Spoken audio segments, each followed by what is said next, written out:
Alô, Rondônia, Porto Velho, Candeias do Jamari. Alô, você que nos acompanha pela internet, pelo Gente de Opinião e outras plataformas. Estamos de volta com os programas inéditos do Direto ao Ponto para falar com você sobre coisas da nossa terra, da nossa amada Rondônia. Hoje eu recebo aqui um especialista em proteção ao consumidor. É um assunto do momento, por quê?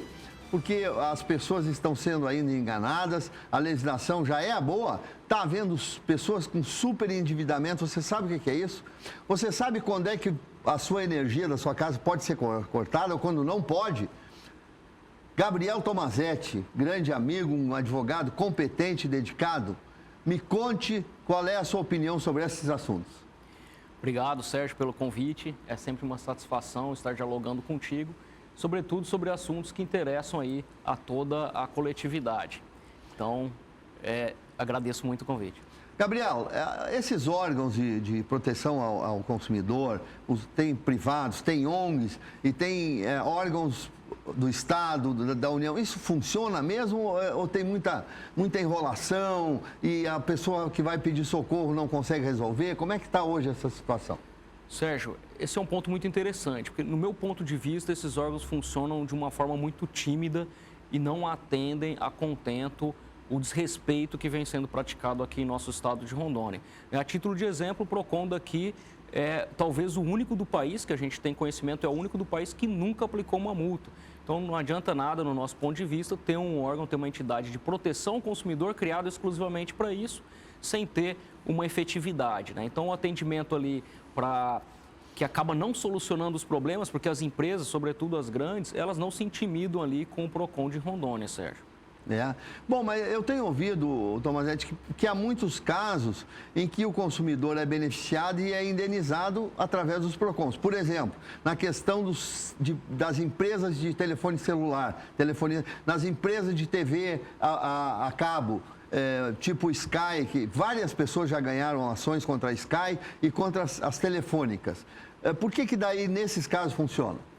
Veja só, quando a gente fala que as pessoas ganharam ações, então assim, elas passaram pelo PROCON e foram ao judiciário. Aí no judiciário elas conquistaram o seu direito. Mas via PROCON, né, a grande maioria das empresas, elas deixam de respeitar o PROCON de Rondônia porque sabe que não tem uma atuação mais firme. O que é uma atuação mais firme, Sérgio? É uma vez identificado um problema que atinge toda a coletividade, o PROCON de outros estados, ele aplica multas altas que realmente desestimulem as grandes empresas, sobretudo as concessionárias de serviço público, desestimulem eles a ficarem lesando os consumidores, Sérgio. Aquele cara, aquela pessoa, aquela família, às vezes vai 1, 2, 3, 10 vezes à procura dos seus direitos e nunca consegue respostas. Essa gente é a maioria ou são casos isolados, doutor? Olha, isso acontece com frequência, infelizmente. Inclusive, essa pergunta é interessante, Sérgio, porque nós temos visto a teoria do desvio produtivo do consumidor. O que é isso? É aquele tempo, justamente no exemplo que o senhor deu, a pessoa vai 1, 2, 3, 10 vezes para tentar resolver e não consegue. Então, o judiciário ele tem aplicado uma indenização com base nessa teoria. Ou seja, essas empresas, por essas condutas de falta de respeito, elas acabam tomando o tempo do consumidor. E o tempo é um bem mais valioso que nós temos, é parte da nossa vida. Então, é uma teoria bastante interessante que vem sendo aplicado pelo judiciário em todo o país. Então, eu lhe pergunto, o fato do PROCON de Rondônia não ter aplicado multas é só uma coisa negativa ou pode significar que o PROCON está conseguindo intermediar acordos?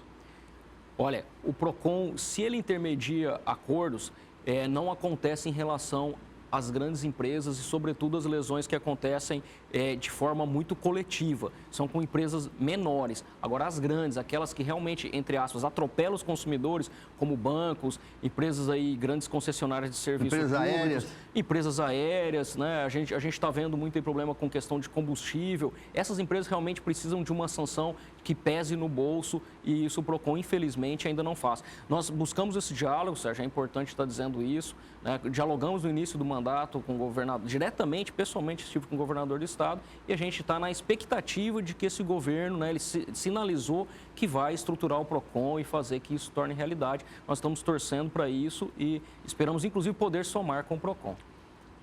Por que, doutor Tomazetti, as empresas de telefonia celular são as campeãs de reclamações no país inteiro e também em Rondônia? Sérgio, é interessante, a gente faz essa análise e as pessoas que lidam com o assunto aí, direito do consumidor já há bastante tempo, todos os serviços públicos que são regulados por agências reguladoras no país são os de pior qualidade, o que é muito frustrante, porque tem uma agência justamente para regular e acontece ao contrário. Então, a gente entende que essas agências, elas falham, né? Existem agências que estão capturadas pelo poder econômico, pelo poder político, tem influência em desfavor do consumidor. Então, a Anatel, no caso, que é a de telecomunicações, é um grande exemplo disso e quem sofre somos todos nós, consumidores. Ou seja, as empresas ignoram os acordos com os seus clientes, no geral.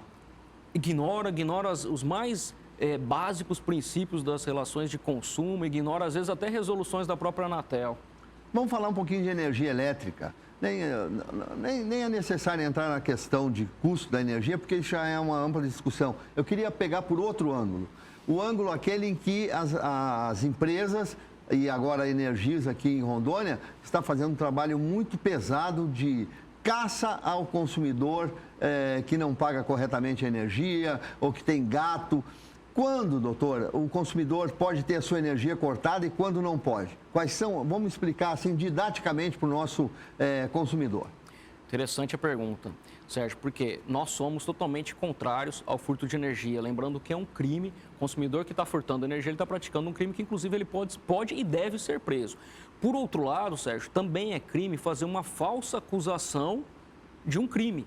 Isso está lá no Código Penal. Então, a gente vê também muitos consumidores que não fizeram alteração em seu medidor e que estão recebendo essa imputação a eles. É preciso ter muito cuidado com isso. Quando que é possível fazer o corte?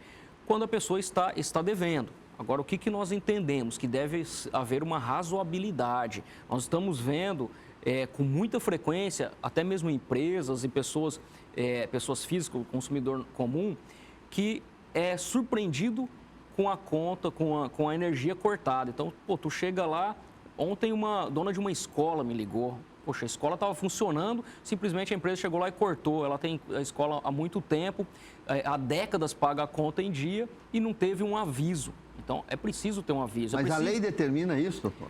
A ANEEL, por meio de uma resolução, ela permite isso. Só que a ANEEL, a Anatel e a ANAC, elas emitem centenas de resoluções que são contrárias ao Código de Defesa do Consumidor. Então, não, por isso que eu lhe pergunto, a empresa não tem que notificar antes de cortar? Tem que pela lei, notificar. Eu pergunto pela lei. Exatamente. Pelos princípios do Código de Defesa do Consumidor, princípio da boa-fé, da transparência, sem dúvida ela tem que notificar, até por se tratar de um serviço público essencial, que é a energia elétrica. E os cortes de energia nos finais de semana? Absurdo. Do nosso ponto de vista é um absurdo, existe lei regulamentando isso aqui no âmbito estadual, né? Então a pessoa no final de semana ela está ali sem ter a quem socorrer, uma vez que a empresa vai fechar as portas e a pessoa vai passar o final de semana sem energia. Repito, serviço público é essencial. Quem tem conta muito atrasada, quem está desesperado, está duro, está quebrado, como é que faz para ajeitar a sua vida com a fornecedora de energia?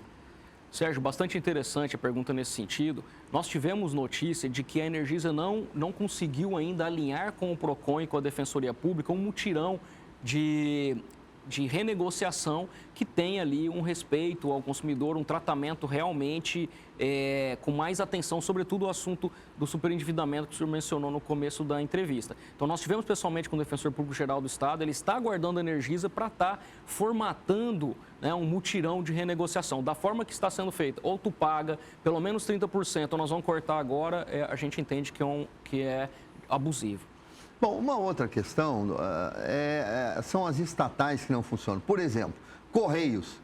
Hoje, os Correios, que já foram um exemplo para todo o país, hoje não se tem noção do tempo de entrega de alguma coisa que você comprou via internet ou que está uma mercadoria que está aguardando. Tem pessoas que estão esperando há 30 dias algo que já devia ter chegado a outros 20. O que fazer nesses casos, doutor? A gente recomenda que busque o judiciário, né, tendo prova do que aconteceu, Sérgio, sobretudo se era um produto que realmente fez ali a diferença, né, e faltava para algum serviço ou para o estudo, enfim, algo que seria realmente necessário para o cliente. Nós temos um exemplo, foi citado aqui no Papo de Redação dos Dinossauros, segunda a sexta, meio-dia, às 14h, sempre na Aparecida FM. Nós sabemos que você não perde, então sabe do que eu estou falando. Nós discutimos casos concretos, doutor, de pessoas que fizeram compras há longo tempo pela internet. As empresas que venderam ficam desesperadas, dando informação todos os dias postou a mercadoria, ela está lá e nunca chega para o cliente. E o cliente não tem informações. Os locais de contato dos Correios não funcionam, os telefones não funcionam. E aí, para quem esse pobre desesperado vai pedir ajuda? Pois é, complicado. O Correio tem que dar conta disso, né? Se a empresa realmente vendeu, fazendo menção que o serviço seria entregue pelo Correio, o Correio precisa dar conta disso sob pena de responder judicialmente pelo dano que for causado, seja material ou moral, ou os dois juntos, dependendo do caso. O senhor acha que a privatização do Correio seria um bom caminho ou isso não vai resolver essas questões? Ou seja, a privatização é um tema bastante complexo que é até arriscado a gente iniciar opinando, né, num bate-papo mais rápido assim. Mas em alguns casos, em alguns países a privatização funciona muito bem, em outros não. Aqui no Brasil, infelizmente, como as regras ficam aí na mão de agências reguladoras, às vezes vem para lesar o consumidor, né? Mas a privatização ela tem sido sim interessante em muitos casos, a exemplo aí de rodovias em outros estados que a gente vê funcionando muito bem e o cidadão ele paga com gosto pelo pedágio. Nas compras por internet, o consumidor ele faz uma compra no escuro, vamos dizer assim, né? É um risco grande. Como é que ele deve se precaver para que não perca seu dinheiro?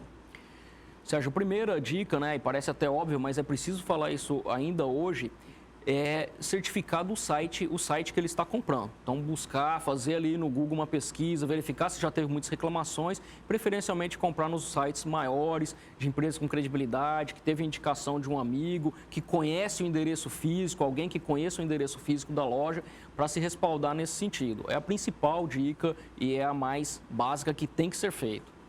Ou seja, a pessoa tem que se formatar de informações antes de fazer um negócio. Exatamente, porque esses sites que aplicam golpes, geralmente eles têm o site tem uma boa impressão. Então, ali você não consegue ver o que está por trás. Por isso que eu faço menção sempre a questão, tem que ver se tem uma estrutura física, se funciona, buscar uma indicação de alguém e pesquisar ali. Existem sites, a exemplo do Reclame Aqui, que recebe reclamações de outros consumidores, a pessoa facilmente acha numa pesquisa no Google. Aqui você não tem que reclamar, não. Aqui os assuntos são rápidos, a gente bate um papo bom, a gente traz aqui gente especializada para lhe ajudar. Como está aqui conosco hoje o Gabriel Tomazetti, um advogado jovem ainda, mas dos mais competentes e dedicados para a causa do consumidor. Nós vamos a um breve intervalo comercial e voltamos já já com o segundo bloco do Direto ao Ponto.